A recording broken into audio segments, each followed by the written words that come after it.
Hey, what's up everyone? I'm Colby from Sanitarium Productions. We're back again with another action figure review. In this episode, we're taking a look at the actual Build-A-Figure from the Marvel Legends series. This is the Avengers Infinity War set, and this is Cull Obsidian. So these are all the pieces together. I finally got the last one I was needing, and we've got them all kind of here laid out for us. So what we have here, let's kind of just go through the roster here. The first piece is the left arm, and this came from the Thor figure from the set. We got the main torso here. Whoop, I don't know what that was, but the main torso came with the Black Widow figure. Then we got the left leg from Ant-Man.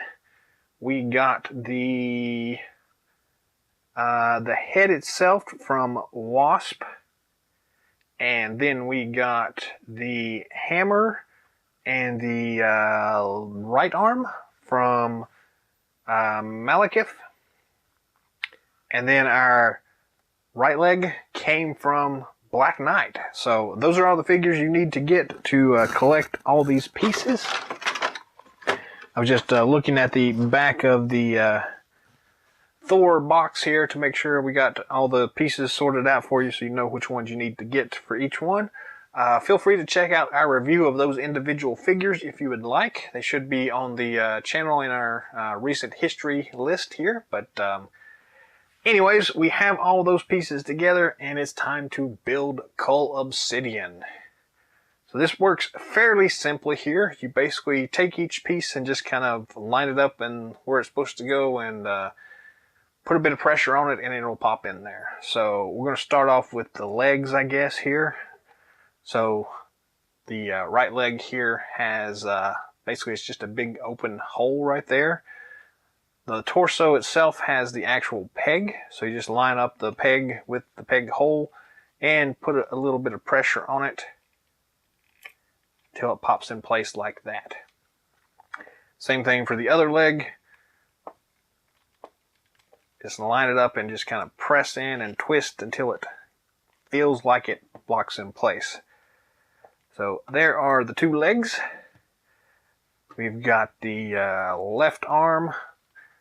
Again, it's a similar system. It's got a smaller peg hole on the actual shoulder itself and then a peg on the actual arm. Just line those guys up and press in and kind of twist until you kind of either hear it pop or you feel it in place.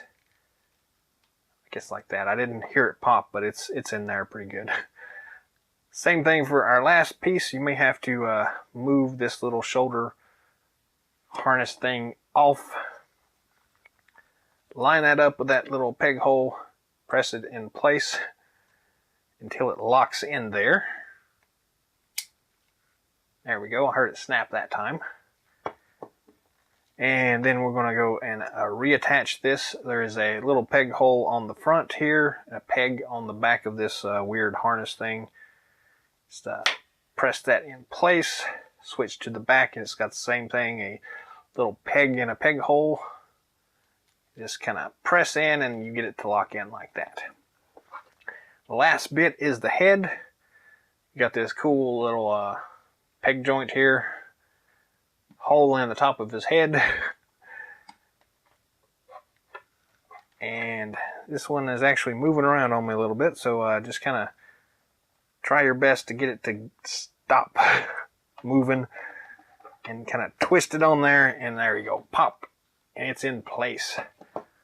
Very cool looking. This is a really massive figure, really large scale. Let me zoom out just a little bit here so you can get us in full view.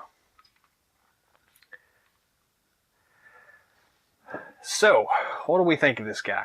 The detail work on it is pretty amazing. It's a very good representation of the character from the film.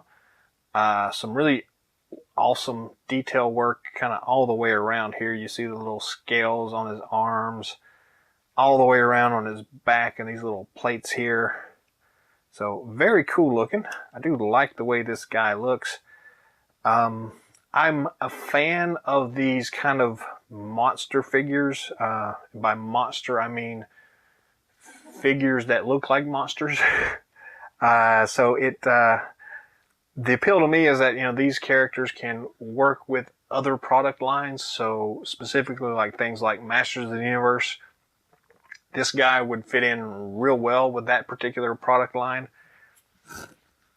And we've got this cool hammer here also we haven't looked at. So very cool looking detail on all this thing. Massive hammer. The one thing that I actually found out in the original review where we actually got this out of the Malekith set is that it will not fit in his right hand, but it will fit in his left hand here. So he is going to be a left-hander. Let's see if we can get it to go in here. Yes. So he can only use his hammer with his left hand, which is kind of strange, but it is what it is. How's that? It still looks really cool. It looks really nice. Very cool. Let's go ahead and pop that off. And let's look at the articulation on this guy. As we kind of have seen before, the head does spin 360 degrees here. We do have full front motion there. Full backward motion. So very cool. Got a standard ball and swivel at the shoulder joints here. All the way up, and then you can go in and out however you need to. The little spiky bits on his arms do somewhat inhibit his motion a little bit, so he can only go outward with his arm about that much. But we also do get a standard twist at the top of the bicep there, and again, that's those little spiky bits are going to keep it from going all the way around. It bumps into his shoulder or his back right there. We do get a single elbow joint, but it still works pretty well. And we do get a swivel and a rocker here on his hand. So, let's see if I can actually get this to rock here. Actually, this one is up and down, not... So it's at the top of his wrist on that joint. So, and then the one on his right arm is actually the middle wrist articulation. Excuse me. So that's cool. I like that. This little thing keeps popping out, so I don't know. We'll have to keep an eye on that. But we do get the standard. I guess that's the rib cage for this guy. So you got the twisty bit there, and you get the full ab crunch to the front. That's as far back as it goes, so not a whole lot there, but it's still, he's got it anyways. We also get a waist twist here. So it goes all the way around, and it is a little bit clicky. Not a whole lot of clicky, but a little bit of clicky. We do get the standard plastic T-hooks at the waist and hips, so we get about that far forward. This plastic skirt does kind of get in the way, but it is slightly movable, so you can move it up and down if you need to. There is a full front, full back, which is not very much, but really good range side to side there, so that's really cool. We also get a twist joint there at the top of the thigh. We do get a double knee joint. No twist feature on the calf or anything like that, but we do get the standard rocker swivelly doohickey on the ankle joint. So all in all, for a figure of this size, it's got really good articulation here. I'm actually surprised at how well it does articulate given its size here. So for size comparison, I'm going to grab our Infinity War Thor figure. So you can see the kind of size comparison here. So Thor comes up to about his chest here. So it's a really massive figure. For the sake of argument, I'm also going to yank out my Incredible Hulk from the Hulk and Hulkbuster set. So here is Hulk side by side with Cull Obsidian. And you can see that Cull Obsidian is still a little bit taller than this guy. So if I stand them up side by side here, they are actually pretty close height-wise, but this guy's got a lot more mass on him than Hulk does. So still a very awesome looking figure. Very cool looking.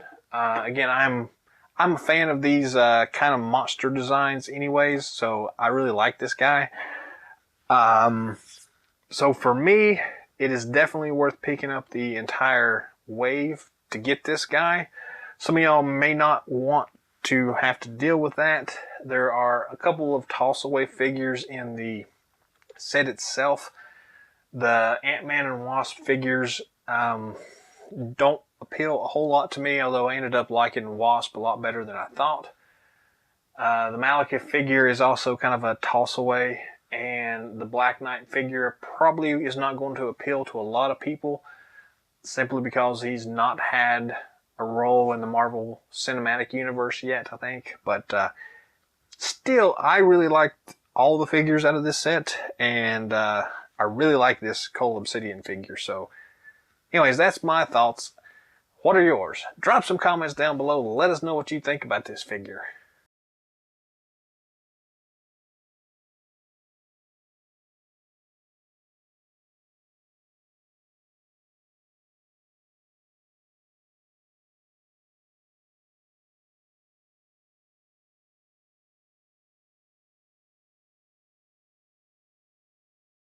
That's all the time we've got for today, so thanks for watching. If you haven't already, feel free to subscribe to our channel and drop some comments down below. Let us know what you think of Cull Obsidian.